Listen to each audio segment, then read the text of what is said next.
Good evening friends, welcome to channel. நான் உங்கள் திவாகர் சந்திரராஜன். ஒரு டிஸ்கிளைமர் பார்த்துடலாம், அப்புறம் நிஃப்டி பர்ஃபார்மன்ஸ் பார்ப்போம்.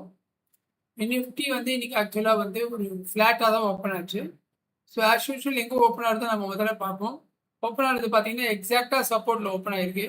ஸோ சப்போர்ட்டை உடைக்குதா மேலே வைக்குதான்னு பார்த்தோம். மார்க்கெட் வந்து சப்போர்ட்டை உடச்சி மேலே வந்து க்ளோஸ் வச்சிருக்கு. ஓகே, ஆனால் ஒரு செல்லிங் ப்ரெஷர் இருக்குது. இந்த செல்லிங் ப்ரெஷரை பற்றி நம்ம பயப்பட வேண்டாம். ஏன்னா சப்போர்ட் சைட்னால செல்லர் ஸ்ட்ராங் கிடையாது, பையர் தான் ஸ்ட்ராங்கு. ஓகே, ஆனால் இதுக்கப்புறம் வந்து மேலே போகுமான்றது நம்மள்ட்ட கேரண்டி கிடையாது. பட் இதை அப்படின்னு ஒரு ஆங்கிளையும் நம்ம பார்த்து தான் ஆகணும், ஏன்னா அந்த ப்ரெஷர் இருக்கிறதுனால. ஸோ மார்க்கெட் வந்து அடுத்த கேண்டில் உங்களுக்கு வந்து கன்ஃபர்மேஷன் பண்ணிட்டான் பை சைடு. ஓகே, அப்போ நீங்கள் என்ன பண்ணுவீங்க, 24,400 23,400 கால் ஆப்ஷன் பை ஆப்ஷனை நம்ம வந்து ஓப்பனிங் ரேஞ்சு பிளாக் பண்ணிவிடுவோம். ஸோ ஓப்பனிங் ரேஞ்சு வந்து அந்த மாதிரி பிரேக் ஆகுதா அப்படின்னு பார்ப்போம். இப்போ வந்து 23,400 ஓப்பனிங் ரேஞ்சு பார்த்தீங்கன்னா பிரேக் ஆகல, அதுக்கு வந்துட்டு மார்க்கெட். ஓகேவா? ஸோ அப்போ வந்து உங்களுக்கு வந்து பிரேக் ஆகணும். இப்போ இது இந்த ஸ்பாட் வந்து பிரேக் கொடுக்குதுன்னா ஆப்ஷனும் உங்களுக்கு பிரேக் அவுட் கொடுக்கணும், ஆனால் கொடுக்கல. இப்போ 9:20 கேண்டில் பார்த்தீங்கன்னா ஓகே, அதுக்கு அடுத்த கேண்டில் எப்படி போகுதுன்னு நம்ம பார்ப்போம். மேலே போய் ஓப்பன் பிரேக் அவுட் எடுக்க போகுது அப்படின்னு வெயிட் பண்ணியிருந்தோம். ஆனால் இங்கே நீங்கள் பார்த்தீங்கன்னா அடுத்த கேண்டிலே வந்து உங்களுக்கு கீழே க்ளோஸ் வச்சு மார்க்கெட் வந்து கீழே வச்சுட்டான். அதுவும் இல்லாமல் இந்த கேண்டிலோட பார்த்தீங்கன்னா open is equal to high. Open வந்து 23,438, ஐயும் வந்து 23,415. ஸோ அப்போ ஒரு பேரிஷ் மர்புசு அப்படின்னு நம்ம சொல்லலாம். ஸோ அப்போ கண்டிப்பாக மார்க்கெட் கீழே வரதுக்கு வாய்ப்பு நிறைய இருக்குது அப்படின்னு தெரியுது. ஸோ அப்போ வந்தால் என்ன ஆகும், ஃபர்ஸ்ட் இந்த டேலே உடைக்கணும். டேலே உடைச்சாச்சுன்னா அதுக்கப்புறம் கண்டிப்பாக வந்து நமக்கு இந்த டார்கெட் இதான் நம்மளோட கான்செப்ட். ஸோ மார்க்கெட் வந்து பார்த்தோன்னா நம்ம 9:30 கேண்டில் முடிஞ்சோடனே மார்க்கெட் ஓப்பனிங் ரேஞ்சை உடச்சிச்சு அப்படின்றதுனால தைரியமாக வெயிட் பண்ணுவோம். சரி, ஒர்ஸ்ட் இல்லை, எனக்கு இந்த கேண்டில் உடைக்கணும், உடச்சப்பறம் தான் நம்ம எடுப்பேனாலும் ஓகே ஃபைன். ஏன்னா இது வந்து நேதி லோவும் உடைக்கணும். So low உடைக்குது. லோ உடைச்சி எத்தனை மணிக்கு முடியுது, 9:35க்கு. 9:35 புட் ஆப்ஷனில் பார்ப்போம். 9:30 முடிஞ்சு 9:35. ஸோ நீங்கள் இங்கே தான் என்ட்ரி எடுப்பீங்க. 241. அதே ஒரே கேண்டில் 40 பாயிண்ட் முடிஞ்சிச்சு, ஜோடி முடிஞ்சிச்சு. ஸோ அவ்வளோதான் இருக்கும். ஆக்சுவலாக மார்க்கெட் கீழே வேணும், ஒரு ரீடெஸ்ட் எடுத்துட்டு கீழே வரலாம், வெயிட் பண்ணலாம். ஆனால் நாம் வந்து மார்க்கெட் நேற்றுக்கே நம்ம சொன்னோம், 2 நாள் வந்து மார்க்கெட் ரொம்ப டவுனில் இருந்ததுனால இன்னைக்கு மார்க்கெட் கன்சால்டேஷன் ஆகிறதுக்கு வாய்ப்பு அதிகமாக இருக்குது அப்படின்னு நம்ம சொன்னோம். இதே வந்து ஒரு ரெட் கேண்டிலாக இருந்தது, இங்கே ஓப்பன் பண்ணி இங்கே க்ளோஸ் பண்ணியிருந்தா இதோட கதையே வேறு, கண்டிப்பாக மார்க்கெட் கீழே வந்துடும். இது பையிங் கேண்டில்னால நம்ம வந்து 2 நாள் ரேலி ஆகினால இன்னைக்கு ரேலி நம்ம எதிர்பார்க்க முடியாது. கண்டிப்பாக இது கன்சால்டேஷன் ஒரு சைக்கிள்ஸ் தான் இருக்கும்னு தெரியும். ஸோ அதனால ஒரு 40 பாயிண்ட் நல்ல பாயிண்ட் அதோட க்ளோஸ். ஏன்னா இவ்வளோ பெரிய மார்க்கெட் 3 கேண்டில் கீழே வந்ததுனால கண்டிப்பாக ஒரு புல் பேக் இருக்கும். எதுக்கு நம்ம ப்ராஃபிட் லாஸ் பண்ணணும்? அதனால இந்த கேண்டிலோட நம்ம க்ளோஸ் பண்ணியாச்சு. ஆனால் எதிர்பார்த்தபடி மார்க்கெட் வந்து அங்கேருந்து திரும்பிடுது. ஸோ இப்போ இங்கே இருந்துச்சுன்னா நம்ம என்ன பண்ணலாம், இந்த இடத்துல ஒரு ட்ரெண்ட் லைன் வந்து பார்க்கலாம். ஓகே, மார்க்கெட் வந்து கரெக்டாக அந்த லெவல்ஸை மெயின்டைன் பண்ணி வருது அப்படின்னு ஒரு லெவல்ஸ் வரையில. இப்போ நேற்றுக்கு பார்த்தீங்கன்னா அப்படிதான் வந்திருக்கும், ஒரு பேரல் சேனல் மாதிரி இருந்திருக்கும். ஸோ இன்னைக்கு வரும். அப்போ அடுத்தது மேலே போயிட்டு புல் பேக் போயிட்டு இங்கே வரும் அப்படின்னு நம்ம எதிர்பார்த்தோம். ஆனால் மார்க்கெட் புல் பேக் போகாம முதல்ல நேற்று லோவை உடச்சிது, அதுக்கப்புறம் இன்னையோட நம்ம சப்போர்ட் ரெசிஸ்டன்ஸை உடச்சி ரீடெஸ்ட் எடுத்து மார்க்கெட் மேலே போயிடுச்சு. ஸோ அப்போ வந்து இது இன்வேலிடிட்டி, இது முடிஞ்சு போச்சு, இது இன்வேலிடிட்டி கிடையாது. அப்போ நமக்கு என்ன பண்ணும், இப்போ மார்க்கெட் இங்கே சப்போர்ட் எடுத்துருக்கு, மேலே போயிடுத்து. ஃபர்ஸ்ட் நம்மளோட பொறுத்தவரையும் ஃபர்ஸ்ட் இந்த செல்லிங் ப்ரெஷரை படிக்கணும், உடைச்சாச்சு. ஐ மீன் நேற்று லோ உடைக்கணும், அடுத்து சப்போர்ட் ரெசிஸ்டன்ஸ் உடைக்கணும், உடைச்சாச்சு. பாடி ஃபுல்லாக வந்திருக்கு, ஒரு சின்ன செல்லிங் ப்ரெஷர் இருக்குது, ரீடெஸ்ட் எடுத்து அடுத்தது இந்த செல்லிங் கேண்டல் உடைக்கணும். ஏன்னா இங்கே தான் மார்க்கெட் செல்லர்ஸ் வந்து கீழே வந்தாங்க, அதுவும் உடச்சிச்சு. ஸோ முதல்ல பாடி போயிடுச்சு, அடுத்து இந்த வீக். ஸோ மார்க்கெட் இவ்வளோ தூரம். ஆனால் அங்கேருந்து பார்த்தீங்கன்னா மார்க்கெட் திரும்பி வந்து ஒரு சின்ன ஒரு புல் பேக். அப்போ இங்கேன்னு வந்த மார்க்கெட்டுக்கு இங்கே தான் உங்களுக்கு புல் பேக் கிடச்சிருக்கு. இப்போ பார்த்தீங்கன்னா இங்கேன்னு வந்த மார்க்கெட் இங்கே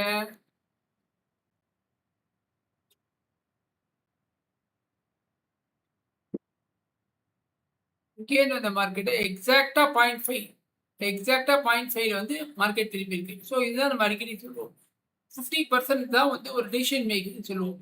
கரெக்டாக 50%ல் வந்து மார்க்கெட் திரும்பி. ஸோ ஓகே, இது தேர்ட் கன்ஃபர்மேஷன்.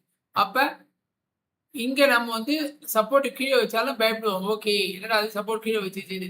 ஆனா தேர்ட் கன்ஃபர்மேஷன் பார்த்தீங்கன்னா, நமக்கு அகைன் கன்ஃபர்மேஷன் குடுத்து 50% தாண்டது. அப்ப தெரிஞ்சு போச்சு மார்க்கெட் ஒண்ணு இத உடைச்சு மேல போணும், இத உடைச்சு கீழ வரணும் அப்படின்னு பார்ப்போம். ஸோ மார்க்கெட் வந்து இந்த இடத்துல உங்களுக்கு வந்து கன்சல்டேஷன் ஆயிட்டு வருது. அப்ப இந்த இடத்துல நம்ம தைரியமா கால் எடுக்கலாம். ஏன்னா, மார்க்கெட் வந்து இங்கே இப்ப நீங்க இப்படி போட்டு பாருங்க. அடுத்த ட்ரெண்ட் வந்து இப்படி போட்டுப்பாங்க. ஏன்னா ட்ரெண்ட் வேற வழி இல்ல. 1 செகண்ட்.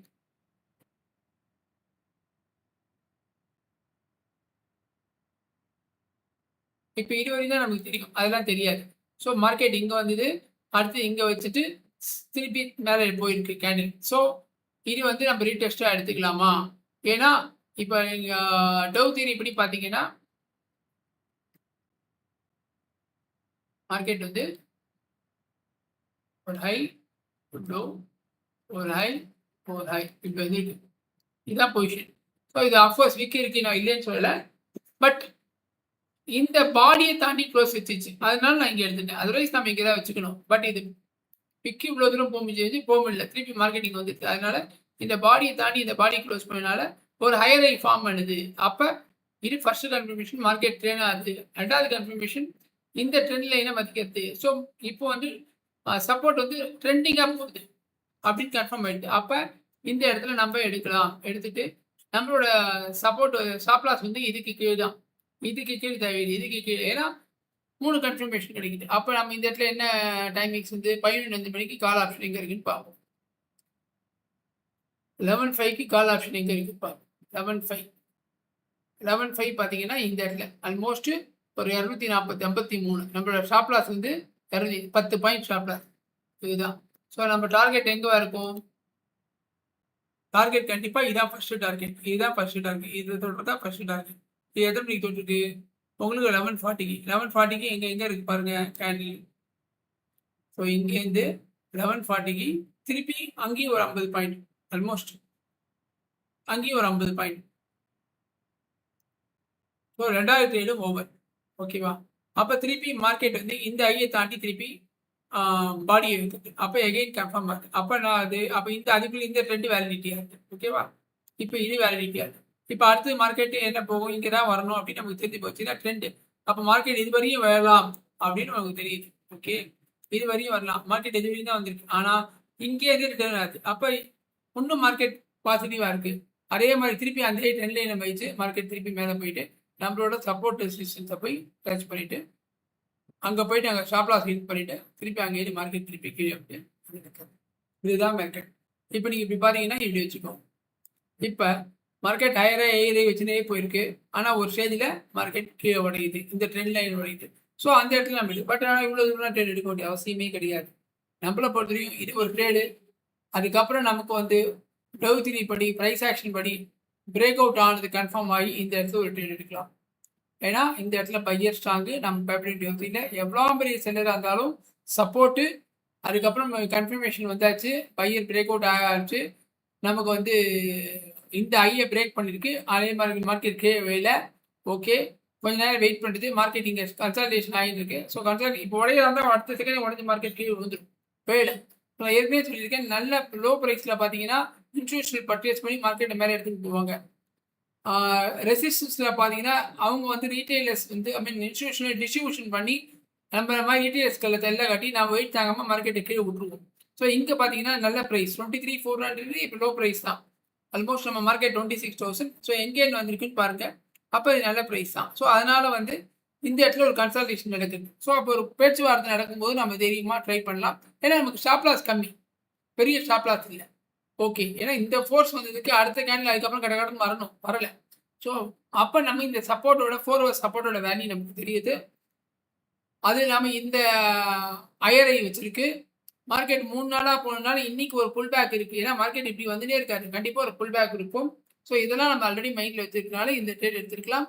பட் இதெல்லாம் அந்த ஸ்பாட்டில் மார்க்கெட் பார்க்கும்போது வருமானு கேட்டால் கண்டிப்பாக வராது. மார்க்கெட் முடிஞ்ச பிறகு தான் நிறைய பேருக்கு தெரியும். அந்த நேரத்தில் நம்ம இதை திருப்பி இந்த மாதிரி பார்க்க தான் நமக்கு வரும். ஏன்னா நாம வந்து மார்க்கெட் டவுன் சைடு நடத்தினாலும் நம்மளால அப் சைடுக்கு மைண்டை கொண்டு போக முடியாது. எப்படா மார்க்கெட் உடைய போகுதுன்னு நம்ம பார்த்துட்டு போயின்னு அப் சைடுக்கு மார்க்கெட் கொண்டு போக முடியாது. அதனால இந்த மாதிரி ஒரு ஐஆர்ஐ ஃபார்ம் பண்ண அப்புறம் ஓகே மேலே ஃபார்ம் ஆகிடுது. அப்போ கூட நினச்சிப்போம் நாம இது விற்க தாண்டி வைக்க முடியல அப்படின்னு தான் நினைச்சுப்போம். நமக்கு எங்க மார்க்கெட் திருப்பி லாங் சைடு போகுதுன்னு கன்ஃபார்ம் வச்சுன்னா, நம்மளை பொறுத்தவரைக்கும் இந்த ஐயை தாண்டல. இங்கேயே வந்துச்சு பாடி. அப்போ பயப்படுவோம். ஆனா திருப்பி இங்கேருந்து மார்க்கெட் இவ்வளோ தூரம் கீழ இறங்காம இங்க திருப்பி இங்க கன்சல்டேஷன் ஆகுது பார்த்தீங்களா?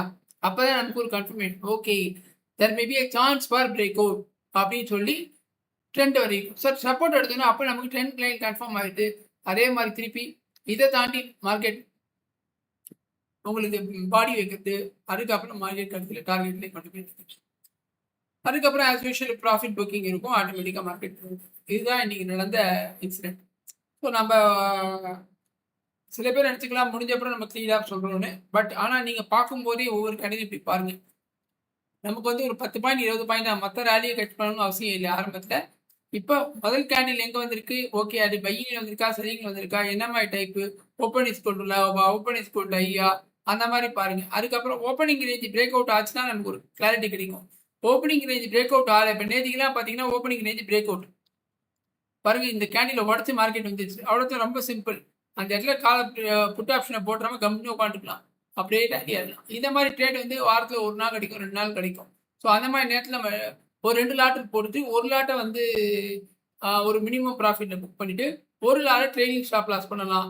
இல்லை காஸ்ட் ரன் பண்ணி வச்சு பார்க்கலாம். வச்சுட்டு மார்க்கெட் கீழே தான் ஓகே, இல்லை காஸ்ட் எக்ஸிட் ஆனாலும் ஓகே, அந்த மாதிரி பண்ணலாம். ஸோ இந்த மாதிரி மார்க்கெட் உடைக்காம இந்த ஃபோர்ஸில் மார்க்கெட் மேலே போகணும், மேலே போகல. ஸோ இப்போ கீழே வருது உடைக்குதுன்னா அப்போ உடைக்க தான் வெயிட் பண்ணுவோம். 350 போகுதுன்னா கண்டிப்பாக ஒரு கன்சாலிடேஷன் தெரிஞ்சு போச்சு. ஸோ அந்த நேரத்தில் நம்ம ரொம்ப ட்ரேட் எடுக்க வேண்டிய அவசியம் இல்லை. ஒரு ட்ரேட் கிடச்சி அதோட க்ளோஸ் பண்ணிக்கலாம். நம்ம கண்டினியூஸாக திருப்பி ட்ரேட் எடுக்கணும் அவசியம் இல்லை. ஓகே, நாளைக்கு என்ன அப்படின்றத பார்ப்போம். இதெல்லாம் ரிமூவ் பண்ணிடலாம்.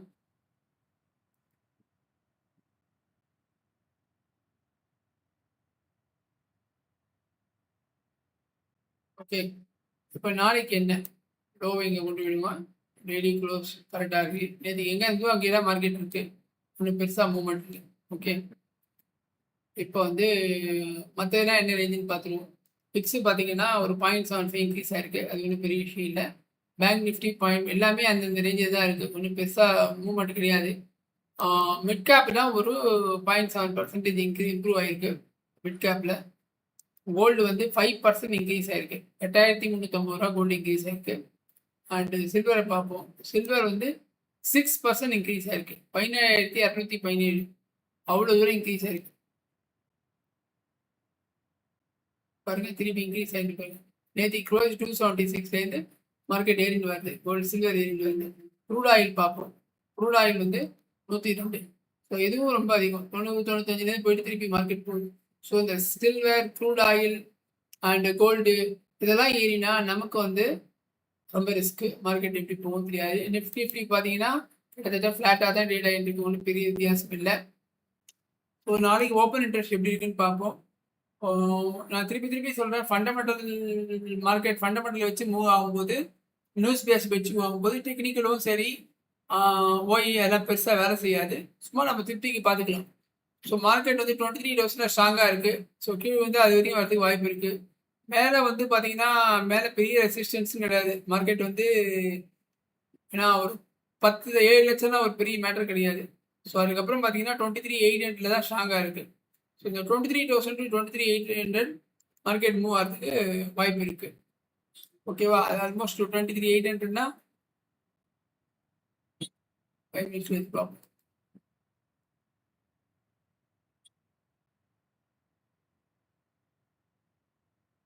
ஓகே, 23,800னா இந்த இது வரையும் வரும்.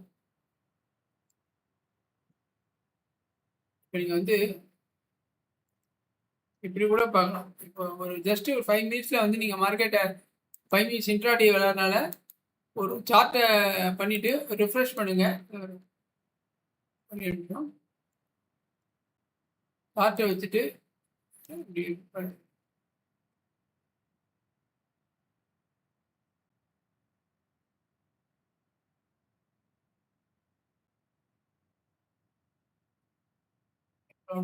ஓகே.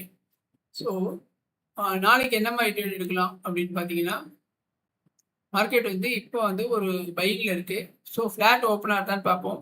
ஃப்ளாட் ஓப்பன் ஆச்சுன்னா அப்படியே நம்ம பாசிட்டிவ் சைடில் லாங் சைடில் போயிட்டு டார்கெட் இதை வச்சுக்கலாம். ஓகேவா? இல்ல மார்க்கெட் ஒரு கேப் அப் அப்படி ஆச்சுன்னா, இத தாண்டி பிரைஸ் கோட் ஆகுதா, இல்ல இதுக்கு கீழ கோட் ஆகுதான்னு பார்ப்போம். ஸோ இத தாண்டி கோட் ஆச்சுன்னா, ஒரு பிரைஸ் ஆக்ஷன் பேஸ் பண்ணி ஒரு கன்ஃபர்மேஷன் கிடைச்சா மேல போகும். இல்லன்னா வெயிட் பண்ணுவோம். இத தாண்டி மார்க்கெட்டால சஸ்டெயின் ஆகலன்னா, கண்டிப்பா இந்த இடத்துல ஒரு புட் சைட் எடுத்து டார்கெட் எடுத்து வைக்கலாம். சப்போஸ் மார்க்கெட் கேப் டவுன் ஆகி ஓப்பன் ஆகி, இல்ல ஃபிளாட் ஓப்பன் ஆகி மார்க்கெட் சஸ்டெயின் ஆகாம கீழ வந்ததுன்னா, டார்கெட் எடுத்து வச்சுப்போம். இதுதான் நாளைக்கு எதிர்பார்க்குற ட்ரேட். சப்போஸ் இந்த லோக்கு கீழே உடச்சுன்னா கண்டிப்பா நம்ம ஷார்ட் சைட் தான் போயிடணும். ஓகேவா? இப்போ நம்ம டே வைஸ்ல எப்படி இருக்கு சார்ட்னு பார்த்துருவோம்.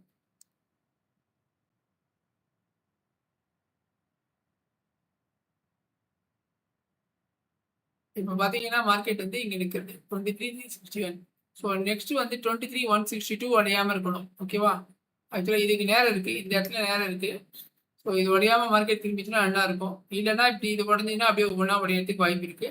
பார்ப்போம். ஆனால் மேக்ஸிமம் டெட்லைன் நமக்கு 22,300 கிட்டத்தட்ட 1,100 பாயிண்ட்ஸ். இது கீழே உடஞ்சதுன்னா மார்க்கெட் ரொம்ப அதில் பதனத்துக்கு போயிடும். பார்ப்போம் இது உடையாம இருக்கா அப்படின்னு பார்ப்போம்.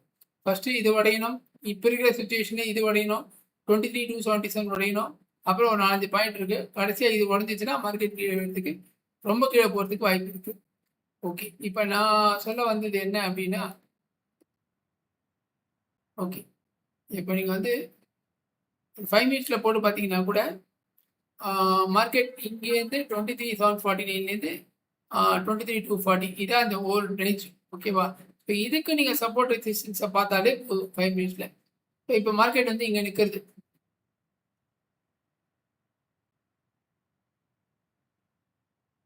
ஸோ இங்க நிற்கிறது. ஸோ டவுன் சைட் போகிறதா இது வரைக்கும் போகிறதுக்கு வாய்ப்பு இருக்குது. 23,280 வரைக்கும் போகிறதுக்கு. அப் சைடு வந்து பார்த்தீங்கன்னா 23,753 அதாவது 23,800. நம்ம ஓயில கூட பார்த்தோம் 23,800 தான் ஸ்ட்ராங்காக இருக்குது அப்படின்னு பார்த்தோம். 23,800 தான் ஸ்ட்ராங்காக இருக்குது அப்படின்னு பார்த்தோம். ஸோ அதனால் ஃப்ரெண்ட்ஸ் நீங்கள் வந்து நாளைக்கு ஒரு மார்னிங் எப்படி ஓப்பன் ஆகுதுன்னு பார்த்துட்டு ஒரு ப்ரைஸ் ஆக்ஷன் பேஸ் பண்ணி ஐ திங்க் இந்த வீடியோ உங்களுக்கு பிடிச்சிருக்கும்னு நினைக்கிறேன். பிடிச்சிருந்தா லைக் பண்ணுங்கள், ஷேர் பண்ணுங்கள், சப்ஸ்கிரைப் பண்ணுங்கள். தேங்க்யூ.